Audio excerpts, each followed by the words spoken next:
She screamed at me about wine in front of 50 people.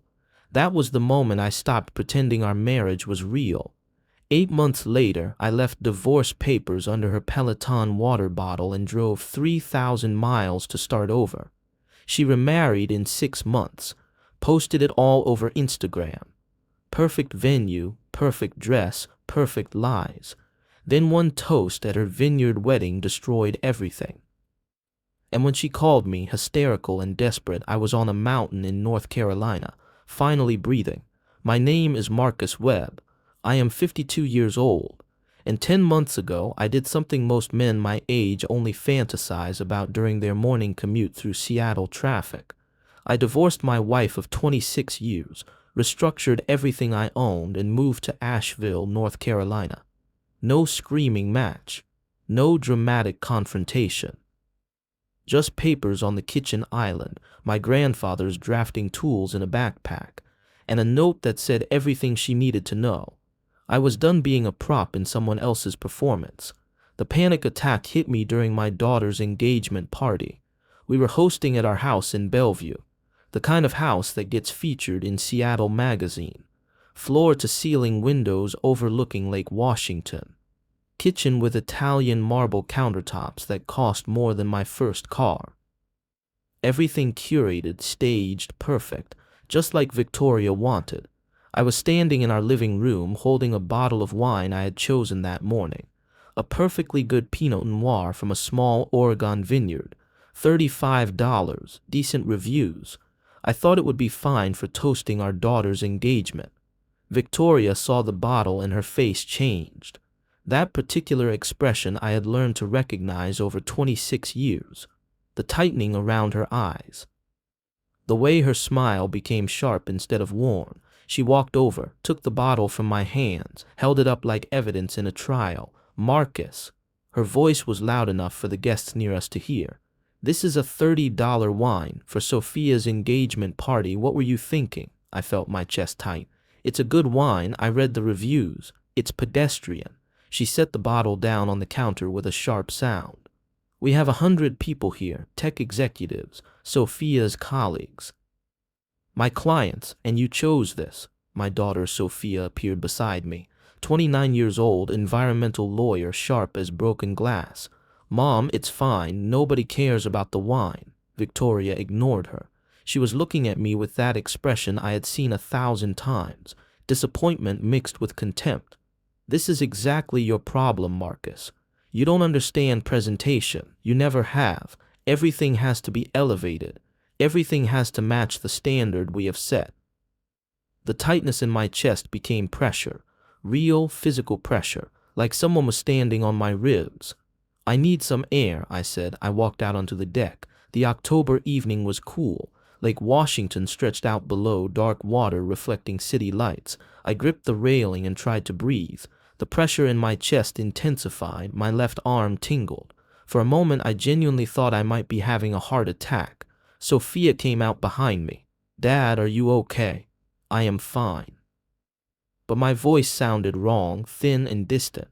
You are not fine, you are gray. She pulled out her phone. I am calling 911. Do not. I held up my hand. It is just stress. It will pass. It did pass. After 10 minutes, the pressure faded. The tingling stopped. I could breathe again, but something had changed. I looked through the window at Victoria. She was laughing with a group of guests, holding a different bottle of wine. One she had retrieved from our temperature-controlled wine cellar. Probably $80, probably from the exact right region of France. She had not come outside to check on me. She had not noticed I left. I realized something standing on that deck, something I should have understood years ago. I could die in this house and Victoria would not notice until someone pointed out my body was blocking her walk-in closet. Sophia drove me to the doctor the next morning. My regular physician was on vacation, so I saw his partner, Dr. Amanda Chen. 40s, efficient, direct. She ran tests, EKG, blood work, blood pressure. Everything came back normal. Your heart is fine, she said, looking at the results on her computer. But your blood pressure is elevated, and based on what you described, you had a panic attack, not a cardiac event. I have never had a panic attack. You have now. She turned to face me. Mr. Webb, I am going to ask you something, and I want you to answer honestly. How much stress are you under at home? I opened my mouth to give the automatic answer, the one I had been giving for years. Everything is fine. We are fine. Instead, I said, a lot. Tell me about your marriage, I told her. Not everything, just enough. The constant criticism, the feeling of never being enough. The way Victoria had turned our life into a performance where I was always the supporting actor who forgot his lines. Dr. Chen listened without interrupting. When I finished, she was quiet for a moment. Mr. Webb, I am not a therapist, but I am a doctor who has seen a lot of stress-related conditions, and I am telling you this as clearly as I can. Your body is trying to tell you something. If you do not make changes, the next event might not be a panic attack. It might be something worse. I drove home slowly, took the long way through neighborhoods I used to know, past the office building where I had started my architecture firm 28 years ago, past the coffee shop where Victoria and I used to meet for breakfast when we were young and still liked each other. When I pulled into our driveway, Victoria's Mercedes was gone. She had left a note on the kitchen counter, showing properties all day. There is leftover salmon in the fridge. Do not forget we have the Hendersons' dinner party Saturday. Wear the navy suit, not the gray one. I stood in our perfect kitchen with its perfect marble counters and its perfect stainless steel appliances. And I made a decision. I was going to leave, not someday, not eventually, soon. I just had to plan it right. I spent the next 8 months building my exit like I would build a house, carefully, methodically, with attention to every structural detail. First, I called a divorce attorney, not one of the big Seattle firms where Victoria might have connections. I found someone in Tacoma, Sarah Brennan. 58 years old, practiced family law for 30 years, had a reputation for being thorough and discreet. Her office was in an old building near the waterfront. Nothing fancy, just functional. Tell me about your situation, she said after I sat down. I told her everything. The marriage, the assets, the business, Victoria's spending habits, the 2 adult children. Sarah took notes on a yellow legal pad. When I finished, she looked up. Washington is a community property state. Everything acquired during the marriage gets split 50-50 unless you can prove separate property or unless you have a prenuptial agreement. We do not have a prenup. Then we need to be strategic. She leaned back in her chair. Your architecture firm, how is it structured? I own 60%, my 3 senior partners on the rest. Good. We can work with that. If you restructure before filing, transfer some of your ownership to an employee trust, take a salary reduction, it changes the asset picture. Legally legitimate if done right. What about the house? The house is tricky. High value, probably significant equity, but if you are willing to walk away from it, that simplifies things. You take your business, your personal assets, your retirement accounts. She keeps the house and everything in it. She can have the house. Sarah smiled slightly. Most people fight over the house. I do not want it. I never did. It was always hers. Over the next 6 months, I restructured everything. My architecture firm became an employee-owned cooperative. I transferred 30% of my shares to a trust for my senior partners, took a 40% salary cut. On paper, my income looked modest. In reality, I was building a consulting side practice. Cash payments for small projects, nothing illegal, just strategic. I documented everything. Victoria's credit card statements, the home equity line she had opened without telling me, the way she spent money like we had infinite resources.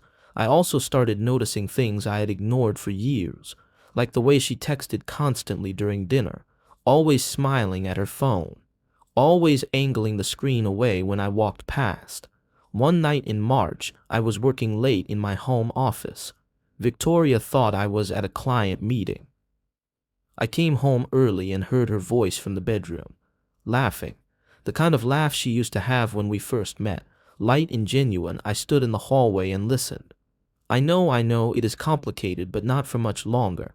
Marcus and I are basically roommates at this point. He barely notices I exist. A pause. The Mercer Island project, that is perfect. Yes, I can meet you there tomorrow. 2 p.m. I will bring the staging samples. Another pause, then that laugh again. Trevor, stop. You are terrible. Trevor. I knew that name. Trevor Hastings. Real estate developer, specialized in luxury condo conversions. Showed up at industry events in expensive suits and drove a different sports car every quarter. I had met him twice. Both times he had been aggressively friendly in that way that successful narcissists are. Lots of hands shaking and back slapping and talking about deals. I walked back downstairs quietly, sat in my office, opened my laptop. It took me 20 minutes to find what I needed. Trevor Hastings had a pattern. 5 major developments in 3 years, all luxury properties, all fast timelines, all heavily leveraged. I sent the information to Sarah Brennan with a simple note. My wife is involved with this man, thought you should know. Her response came the next morning. Interesting. I will look into him. In the meantime, keep documenting everything. I told my daughter Sophia in April. We met for coffee at a place near her office in downtown Seattle. She arrived in her usual uniform. Dark suit, minimal jewelry, hair pulled back. She looked like someone who spent her days fighting corporations over environmental violations, which she did. You sounded serious on the phone, she said, sitting down with her latte. What is going on? I am leaving your mother. She did not look surprised. She took a sip of her coffee and nodded slowly. When? Soon. I am still working out the details. Does she know? No, and I need you to not tell her, not yet. Sophia was quiet for a moment. Then she said, Dad, I have been waiting for you to do this for about 5 years. That surprised me. You have. Mom is exhausting. She has always been exhausting, but she got worse after Dylan moved out. Like she needed someone to perform for, and you were the only audience left. She looked at me directly. You have been miserable for years. I could see it. Dylan could not, but I could. Your brother is going to be angry. Dylan worships Mom. He thinks her lifestyle is aspirational. He does not see the cost. She paused. Where are you going? Asheville, North Carolina. Why there? Because it is 3,000 miles away, because nobody knows me there, because I can start over. Sophia reached across the table and squeezed my hand. Good, do it. And Dad, do not feel guilty. You have earned the right to be happy. I did not tell my son Dylan. Dylan was 25, worked for a tech startup in San Francisco, smart kid, ambitious, but he had bought into Victoria's worldview completely. Success meant visible wealth. Relationships were transactions. Anything less than constant achievement was failure. He called me once a month. The conversations were always the same. He would talk about his startup, his funding rounds, his networking events. I would listen and ask appropriate questions. He never asked about my work. Never asked how I was doing. He was Victoria's son in every way that mattered. I knew he would not understand why I was leaving. He would see it as weakness, as failure, as giving up. So I did not tell him. I would let him find out the same way Victoria would, when I was already gone. I left on a Tuesday in June. Victoria was in Los Angeles for a design conference. 3 days of networking and vendor meetings and Instagram opportunities. She had left Monday morning in a car service to the airport, wearing white linen and oversized sunglasses, looking like someone heading to Cannes instead of a trade show. I waited until Tuesday morning, 7 a.m. The house was silent except for the sound of the coffee maker I had set to automatic the night before. I had already packed 2 suitcases, 1 backpack. Everything that mattered fit easily. My grandfather's drafting tools. The ones he used when he designed houses in the 1940s before CAD software, before computers. Pencils and compasses and T-squares that smelled like wood and old paper. My laptop with all my project files backed up. Camping gear. Sleeping bag, tent, portable stove. I did not know if I would need them, but I liked having the option. Clothes, mostly practical. Jeans, flannels, hiking boots. Nothing Victoria had bought me. Books. Architecture theory, environmental design.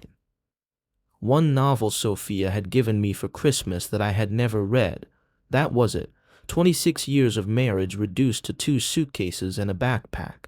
I walked through the house one last time. looked at the furniture Victoria had chosen, the art on the walls that cost thousands and meant nothing, the kitchen where we had not cooked together in years. I felt nothing, no sadness, no regret, just a distant sense of relief. I left the note on the kitchen island, right where Victoria always set her Peloton water bottle when she came in from her morning workout.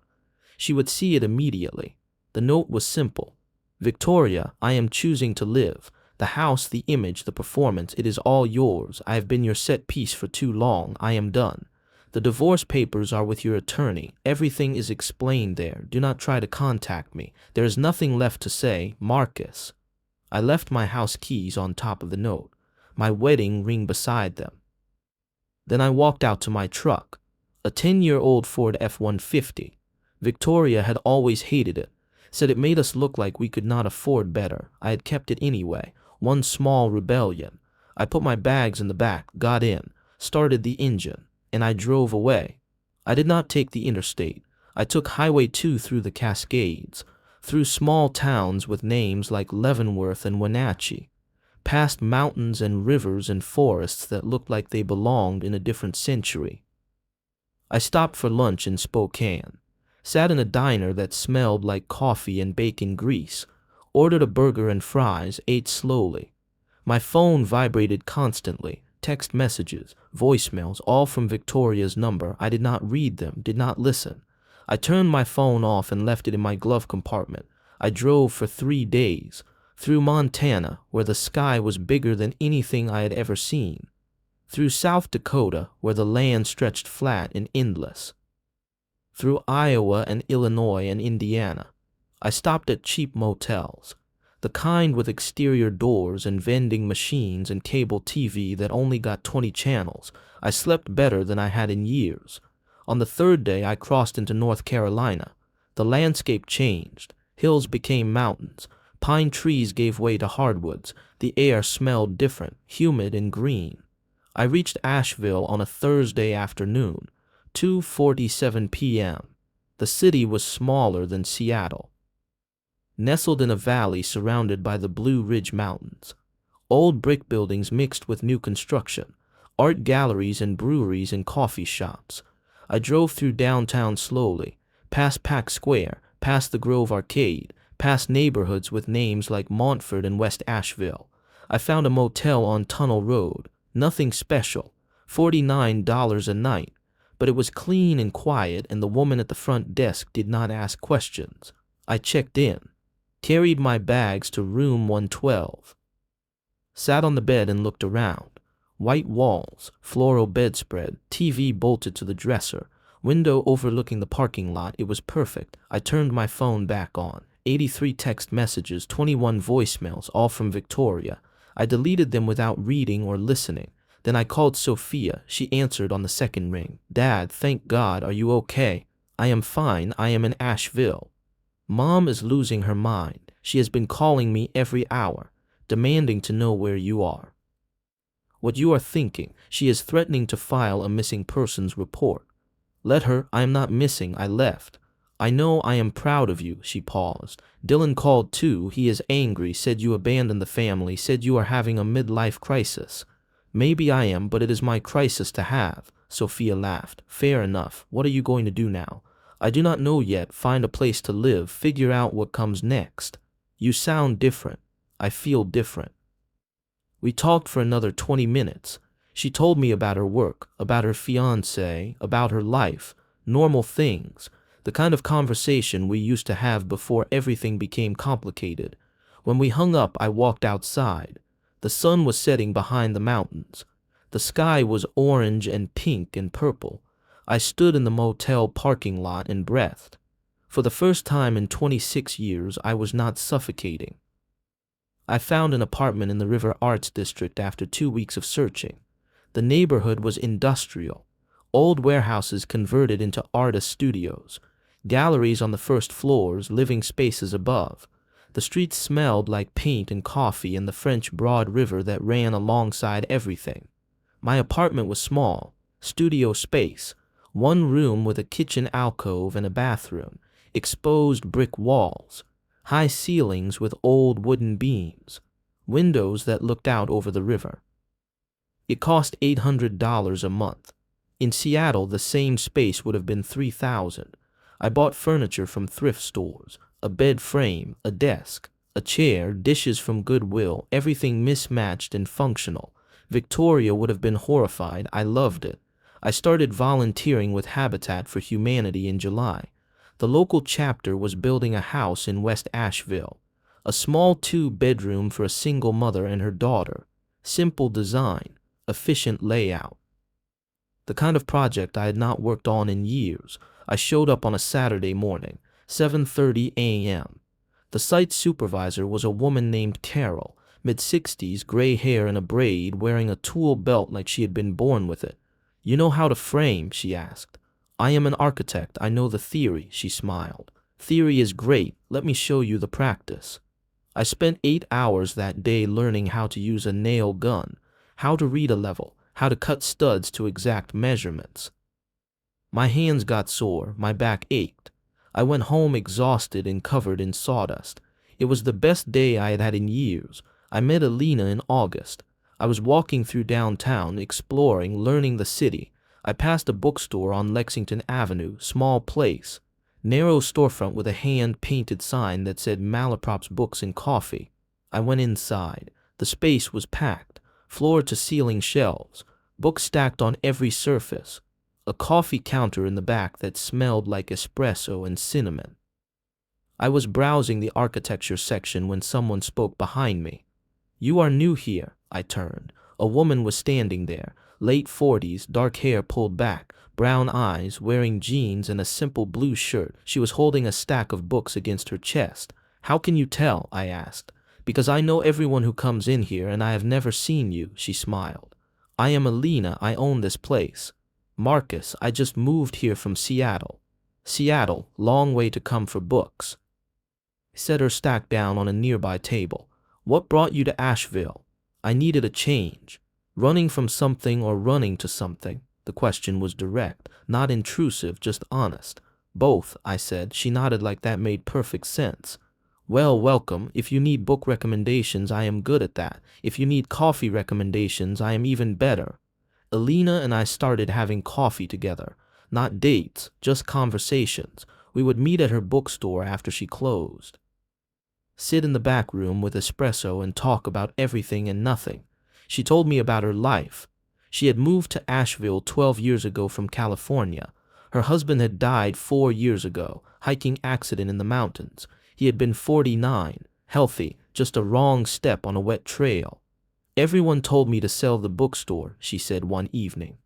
"Move back to California, start over somewhere familiar, but this place was ours. We built it together."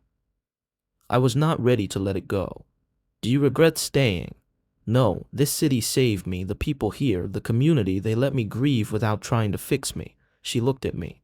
"What about you? What are you running from?" I told her, not everything, but enough. The marriage that had become a performance, the panic attack, the decision to leave. "Does she know where you are?" Alina asked. "She knows I am in Asheville, but she has not tried to contact me. I think she is too angry, or too proud. Maybe both." Alina was quiet for a moment, then she said, "My husband and I had a good marriage, not perfect, but real. We fought sometimes, we disagreed, but we saw each other, actually saw each other." She looked at me. "That is the thing people do not understand. You can be with someone for decades and never actually see them, never let them see you.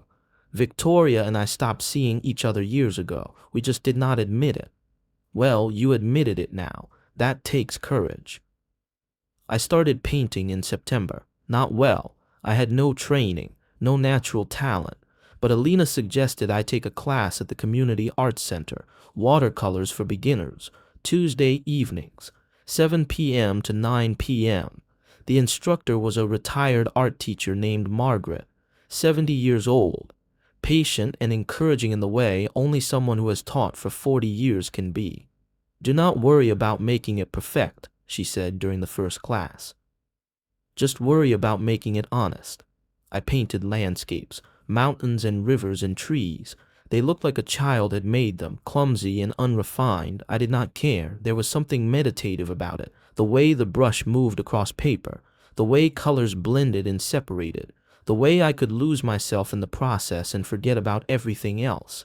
Victoria had always talked about art as investment, as status, as something you bought to impress people. This was different. This was just for me. My phone rang in late September. Unknown number. I almost did not answer, but something made me pick up. Marcus Webb, a man's voice, older, unfamiliar. Yes, who is this? Daniel Park. We went to college together, University of Washington, 1992. I remembered him vaguely. We had been in the same architecture program, lost touch after graduation. Daniel, it has been a long time. It has. I am calling because I heard through mutual friends that you and Victoria separated. I wanted to give you a heads up about something. What kind of something? She is getting married next month. Guy named Trevor Hastings. Big wedding in Napa Valley. I am actually working the event. I run a wine distribution company now. We are supplying the reception. I was quiet, processing. Marcus, you still there? I am here. When is the wedding? October 28th. Some vineyard up in Napa. Very high end. Very Victoria. He paused. I thought you should know in case you wanted to. I do not know. Prepare yourself. Thank you for telling me. There is something else. The venue, Seven Hills Vineyard. I have worked events there before. The outdoor pavilion has terrible acoustics. Sound carries everywhere, echoes like crazy. They always recommend professional sound systems for speeches. Why are you telling me this? Daniel was quiet for a moment. Then he said, because you helped me once. Back in college, you let me crash on your couch for 3 months when my roommate situation fell apart. You never asked for anything in return, so I am returning the favor if you need anything. A guest added to the vendor list, a +1 for catering staff. I can make it happen. I looked out my apartment window. The river was dark. The city lights reflected on the water. Let me think about it, I said. Take your time, but Marcus, whatever you are thinking, make it count. I did not want to go to the wedding. I had no interest in watching Victoria marry Trevor Hastings. No desire to see her in another expensive dress, making another set of promises she probably would not keep. But something Daniel said stuck with me. Trevor Hastings. I knew that name. Knew his reputation. Flashy. Successful. The kind of man who drove luxury cars and wore watches that cost more than most people's annual salary. But I also knew something else. Men like Trevor did not build empires that fast without cutting corners. I opened my laptop, started researching. Trevor Hastings owned Hastings Development Group, specialized in luxury condo conversions. His website showed 5 major projects, all in the Pacific Northwest, all completed in the last 3 years. I dug deeper. Public records showed the financing. Each project was heavily leveraged, multiple loans, complex ownership structures, shell companies. I found news articles. Local business journals praising his success. Features in Seattle Magazine. Photos of Trevor at charity galas, always with a beautiful woman on his arm. Then I found something interesting. A lawsuit filed 6 months ago, buried in King County court records. Marcus Pelliter versus Hastings Development Group. Civil suit alleging fraud, claiming Trevor had used investor deposits to fund personal expenses. The case was sealed. Pending discovery. I sat back in my chair. Victoria was marrying a man who might be a fraud. I called someone I had not spoken to in years, James Whitmore, retired investigative journalist, used to work for the Seattle Times. We had met 15 years ago when my firm did pro bono work on a community center project. His daughter ran the center. We stayed in touch occasionally. He answered on the 3rd ring. His voice was rough, tired. Marcus Webb, I will be damned. How are you? I am good, James. How are you? Dying, actually. Stage 4 pancreatic cancer. 6 months if I am lucky. He said it matter-of-factly, like he was reporting the weather. I am sorry. Do not be. I have had a good run, 73 years, most of them interesting. What can I do for you? I need a favor, and I know it is a strange one. Strange favors are my specialty. Talk to me. I told him about Victoria, about Trevor, about the wedding, about the lawsuit I had found. James was quiet while I talked. I could hear him breathing. Slow and deliberate. When I finished, he said, "You want me to look into Trevor Hastings?" "Yes. And if I find something, then I want you to make sure the right people know about it at the right time." James laughed. It turned into a cough. When he recovered, he said, "Marcus, I like you. I always have. You are one of the good ones, so I am going to do this. Not because I owe you, but because I have always wanted to crash a Napa wedding." James called me back 2 weeks later. "I found your smoking gun," he said. "Trevor Hastings is running a classic Ponzi scheme, using new investor money to pay old debts. 5 projects in 3 years. 3 of them are stalled. The other 2 are pre-sold, but the occupancy numbers do not match the sales records."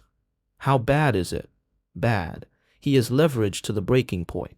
His primary lender cut his credit line last month. There is a sealed lawsuit from a former business partner alleging fraud. And the SEC has opened a preliminary investigation."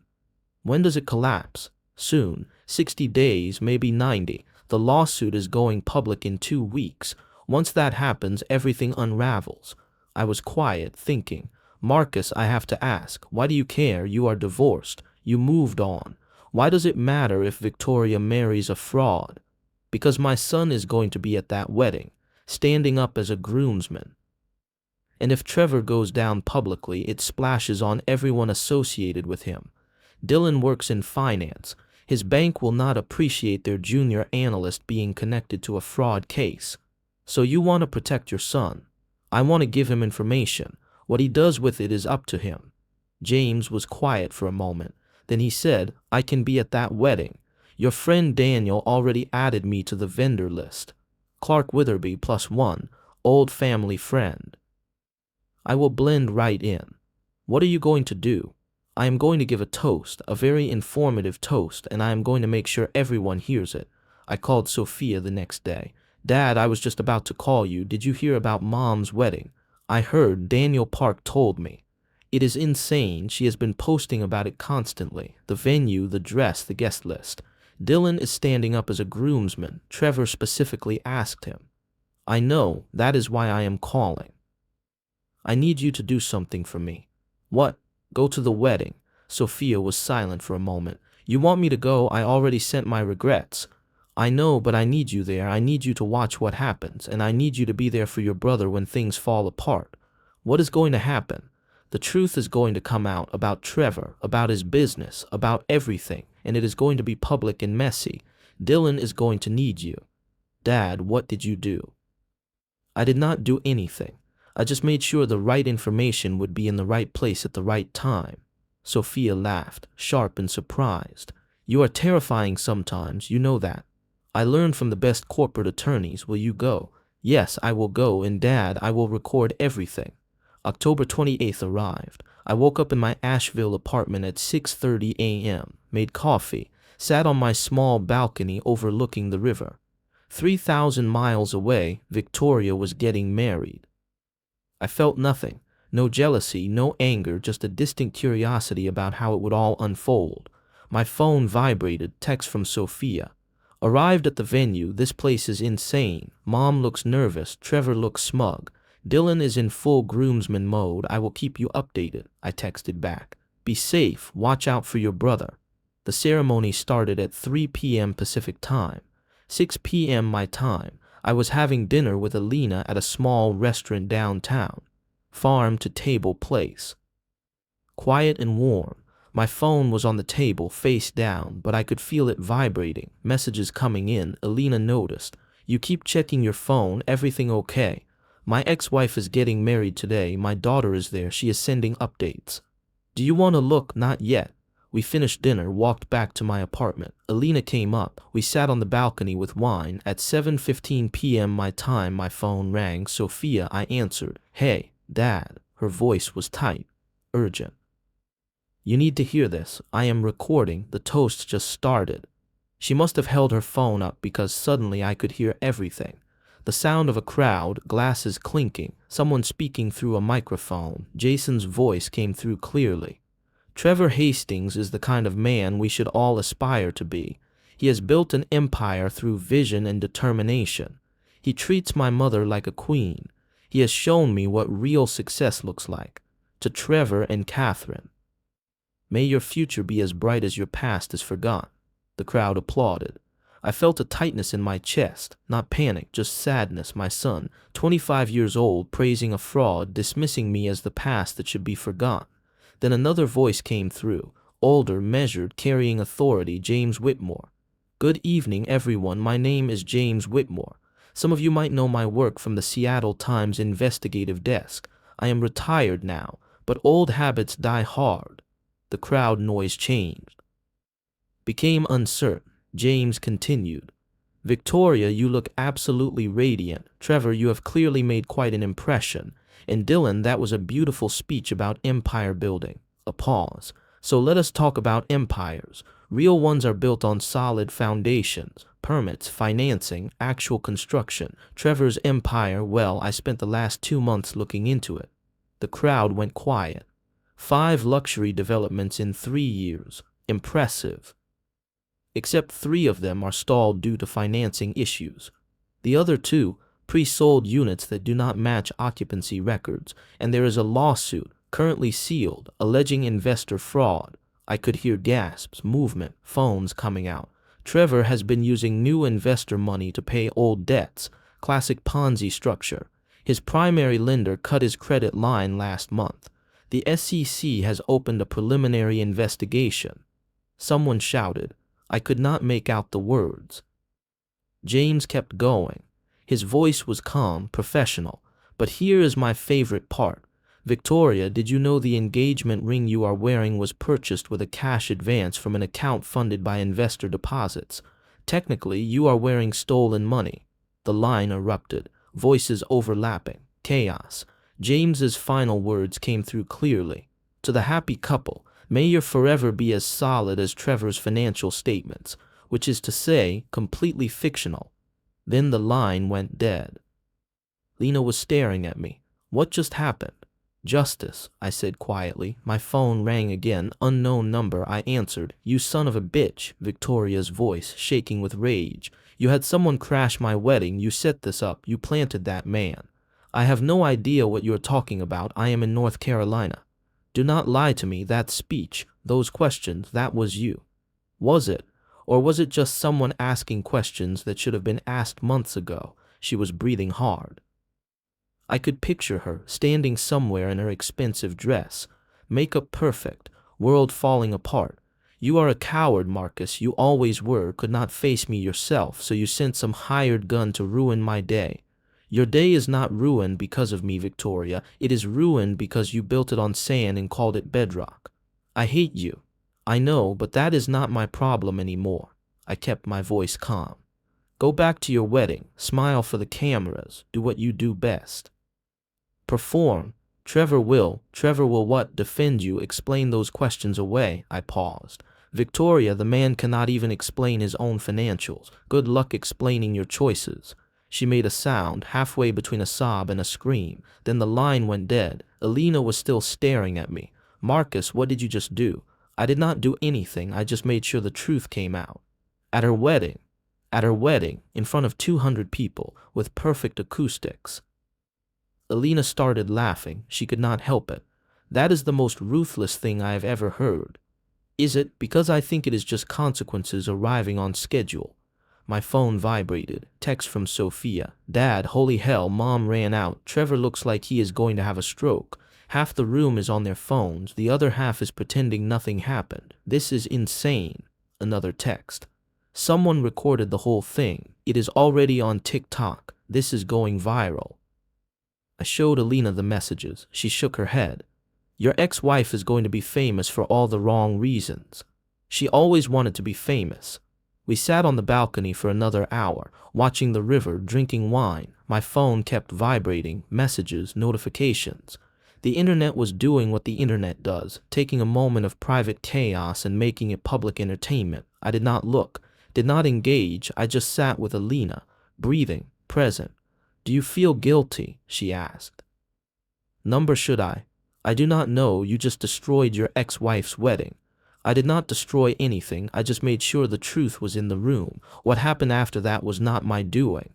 Alina was quiet for a moment. Then she said, You are a complicated man, Marcus Webb. Is that a problem? No, I like complicated, she smiled. Just do not ever make me your enemy. Deal. At 10 p.m. my phone rang again. Dylan. I almost did not answer. Something made me pick up. Dad. His voice was different, smaller, lost. Dylan. We need to talk. I am listening. Kenneth's dealerships, he stopped. I mean Trevor's development. They are being audited. The lawsuit James mentioned, it was filed yesterday. Former business partner claiming fraud. The banks are freezing his assets. He paused. My firm called me in, asked about my relationship with Trevor, asked if I had any knowledge of his financial situation before the wedding. What did you tell them? The truth, that I did not know, that I should have asked questions but did not. His voice broke slightly. They are putting me on administrative leave, pending investigation. They said my judgment is compromised. I closed my eyes. I am sorry, son. Are you? Because you knew. You knew this was coming and you let me walk into it anyway. I warned you, told you to look at the fundamentals. You called it sabotage. You could have told me the truth directly. Would you have listened? Silence, long and heavy. I do not know, he finally said. Maybe you are right. Maybe I would not have listened. The video went viral within hours. Someone at the wedding had recorded James's entire toast, posted it to TikTok with the caption, "Savage wedding toast destroys bride. Wait for the ending." By morning Asheville time, it had 5 million views. By evening, 20 million. The comments were merciless. Did he just ask if she traded up? Brutal. The way her face changes at 0:47, she knows. This man woke up and chose violence. May your forever be as solid as Trevor's financial statements is the most elegant murder I have ever witnessed. Someone created a compilation video. Victoria's face frozen at the exact moment James said traded up, zoomed in, slowed down, her smile collapsing, her champagne glass tilting, the realization spreading across her features. It became a meme within 24 hours. Victoria's wedding face showed up everywhere.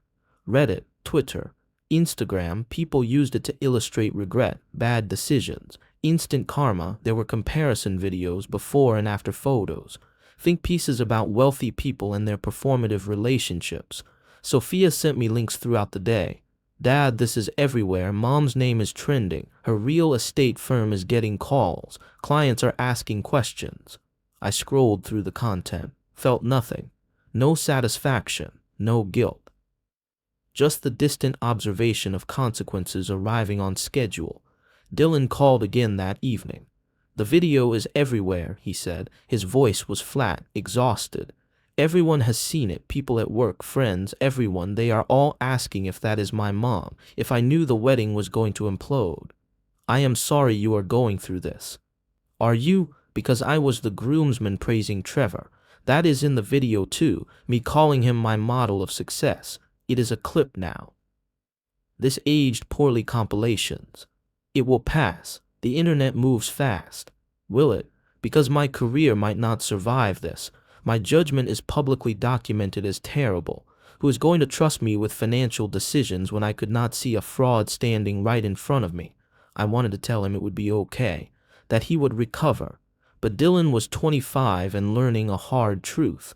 Some mistakes follow you. Some consequences do not care about intentions. Olivia is helping me, he said quietly. She pulled all the public records, showed me everything, the lawsuits, the foreclosures, the pattern of fraud going back 3 years. It was all there. I just did not want to see it. Your mother has that effect on people. She makes you want to believe her version of reality. She is not talking to me. I tried to call her. Asked if she knew about Trevor's problems. She said I was betraying her, that I was choosing your side. Then she hung up. We talked for another hour. He asked about Asheville, about my life, about whether I was happy. I told him the truth, that I was. That leaving was the hardest and best decision I had ever made. When we hung up, I sat on my balcony watching the river. My son had called me dad again, had apologized, had seen through his mother's performance to the truth underneath. That felt like enough. The legal consequences came fast. Trevor Hastings disappeared within 48 hours. His lawyers could not find him. Speculation was he had fled to Mexico or Costa Rica. somewhere without extradition. The SEC investigation went public. Trevor's developments were frozen. Investors filed a class action lawsuit. Victoria was named in the civil suit. She had received gifts and transfers during their brief marriage. A car, jewelry, cash deposits, all funded by investor money. Legally, she was liable. The amount they were asking for was $280,000 plus legal fees. Sophia called to tell me, "Mom does not have it, Dad, the house you left her. Remember all those refinances you did before leaving?" I remember.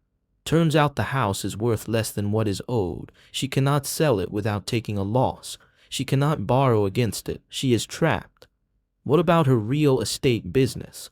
Clients are dropping her. Association with the scandal. Her firm asked her to take a leave of absence. She lost 60% of her business in 2 weeks. I was quiet, processing. "Dad," she called me, asked if I could loan her money. I said no. "How did she take it?" "About as well as you would expect." Said I was heartless, that family helps family, that she raised me better than this. Sophia's voice hardened. I told her she raised me to verify facts before making decisions, and that she should have verified Trevor before marrying him. What did she say? She hung up, then texted that I am just like you, cold, calculating, incapable of real love. Sophia paused. I took it as a compliment. 3 weeks after the wedding, Victoria filed for bankruptcy. The lawsuits, the debt, the underwater house she could not recover. Her parents helped her relocate to Phoenix, far from Seattle's memories and judgment. I heard she was working retail, selling furniture at a mid-range store, a long way from luxury real estate. I did not feel triumphant, just sad for wasted years, for the woman who could have been a partner but chose to be a performer instead. Dylan's firm took him off administrative leave after 2 weeks. They reviewed everything, determined he had no actual knowledge of Trevor's fraud, but his reputation took a hit. He was reassigned to a smaller division, less client contact, less visibility. It would take years to rebuild trust. He called me to tell me, "I am starting therapy next week." Olivia recommended someone. I think I need to understand why I defended Mom for so long, why I could not see what was right in front of me. That takes courage, son. I learned from the best, the hard way, but I learned. We talked every Sunday after that, long conversations, real ones about his work, his life, his slow process of rebuilding. He told me he was dating someone, Amy, a teacher, nothing glamorous, nothing flashy, just real. "I think you would like her," he said. "Maybe when you visit you could meet her." I would like that. Actually, I was thinking of coming to Asheville, if that is okay. I want to see where you live, understand what you built after leaving. We set dates. 3 months out, he would come for a week. For the first time in years, I was looking forward to seeing my son. 14 months after I left Seattle, my life looked completely different. I had a small architecture practice in Asheville, just me and 2 junior associates. We specialized in affordable housing, community projects, the kind of work that mattered. The money was modest, nothing like what I made in Seattle, but I did not need much. My apartment was cheap. My life was simple. I was happy. Alina and I had been together for 8 months, not living together, not rushing, just building something real at a pace that felt right. She met my kids when they visited. Sophia came first, spent a weekend in Asheville. She and Alina bonded immediately over their shared directness. "She is wonderful, Dad," Sophia told me over coffee. "Completely different from Mom. She actually listens when you talk." Dylan came in November, brought Amy. They stayed for 5 days. We hiked in the mountains, ate at local restaurants, talked about everything. Dylan and Alina talked about books for 2 hours one evening. At dinner that night, he pulled me aside. "She is a keeper, Dad. Do not screw it up." "I will try not to." "I mean it. You have got something real here, something Mom never gave you. Partnership, actual partnership." Dylan got promoted in December. His firm recognized his rebuilt judgment, his careful approach, his willingness to ask hard questions. "They said I am the most thorough analyst they have now," he told me during our Sunday call, "because I verify everything, trust nothing at face value. I am proud of you, son. I learned from you the hard way, but I learned." He paused. Then said, Dad, I have news. Amy and I are engaged. Congratulations, that is wonderful. We want to have the wedding in Asheville, if that is okay, small, real, just people who matter. You and Alina could help plan it. I felt something in my chest, warmth, pride, joy. We would be honored. The wedding happened in April. Small ceremony, 20 people. Alina's bookstore as the venue, simple decorations, local flowers. Amy wore a dress she bought at a vintage shop. Dylan wore a suit he already owned. There were no Instagram photographers, no hashtags, no performance. Just two people making promises they intended to keep. Surrounded by people who actually cared about them, I stood up and gave a toast. Dylan, when you were born, I held you and made a promise that I would show you what it means to be a good man. For a long time, I broke that promise. I showed you how to be successful, how to build things, how to make money. But I did not show you how to be honest, how to choose substance over image, how to build a life on solid ground. I looked at my son. He was watching me, eyes bright. But you figured it out anyway. You learned the hard lessons. You asked the hard questions. You chose real over perfect. I am proud of you, not because you are successful, but because you are honest, because you chose Amy, because you are building something that will last. I raised my glass. To Dylan and Amy, may your foundation be solid. May your love be real. May you always see each other clearly. Everyone drank. Dylan hugged me, whispered, "Thank you, Dad, for everything." That evening, Alina and I walked along the French Broad River. The sun was setting. The water reflected orange and pink and gold. "That was a beautiful wedding," she said. "It was real, no performance." "Is that a dig at your ex-wife's wedding?" "Maybe a little," she laughed, squeezed my hand. We walked in silence for a while, just the sound of the river. The birds, the city settling into evening. "Marcus, I need to tell you something." I looked at her. Her face was serious. "What is it?" "I love you. I have for a while now. I did not want to say it too soon, did not want to rush, but after today, watching you with your son, watching you be present and honest and real, I need you to know." I stopped walking, turned to face her. "I love you too. I have been afraid to say it, afraid I would mess it up, afraid I did not know how to do this right." "You are doing it right. This, us, it is right." I kissed her, there on the riverbank, with the sunset behind us and the water flowing past. For the first time in longer than I could remember, I was not planning an exit, not bracing for chaos, not waiting for the other shoe to drop. I was just there, fully, honestly, present. 2 years after I left Seattle, I got a letter. It came to my Asheville address, forwarded from my old office. The return address was Phoenix, Arizona. Victoria's handwriting. I almost threw it away, but curiosity won. I opened it. The letter was short, handwritten on plain paper. "Marcus, I do not expect you to respond to this. I do not even know if you will read it, but I need to say some things. I made terrible choices. I chose image over substance, performance over partnership. I treated you like a prop in my life instead of a person. I am sorry. I know that does not fix anything. I know it is too late. But I needed to say it. You were right to leave. I see that now. You tried to tell me for years that we were broken. I did not listen. I was too busy building a life that looked perfect to notice it felt empty. Trevor was a mistake, a huge, public, expensive mistake. I lost everything, the house, the business, my reputation. I am working retail now, selling furniture. It is humbling, but maybe I needed humbling. Dylan told me about his wedding, said it was small and real and beautiful. Said you gave a toast that made him cry. I am glad he has you. I am glad both kids have you. You were always the better parent. I hope you are happy. I hope Asheville is everything you needed it to be. I hope you found what you were looking for, Victoria. I read it twice, set it down, looked out my window at the mountains. I felt sad, not for Victoria, but for the years we wasted, for the marriage that could have been something real if either of us had been brave enough to be honest. But mostly I felt grateful, grateful I left when I did, grateful my panic attack was a warning instead of an ending, grateful for the quiet life I built on solid ground. I folded the letter, put it in a drawer, did not respond. There was nothing left to say. That evening, Alina and I sat on my balcony, drinking wine, watching the river turn from gold to silver as the sun disappeared. "You are quiet tonight," she said. "Just thinking." "About what?" about how different my life is now. How I almost missed this. But you did not miss it, you chose it. I did, best decision I ever made, she leaned against me. We sat in comfortable silence.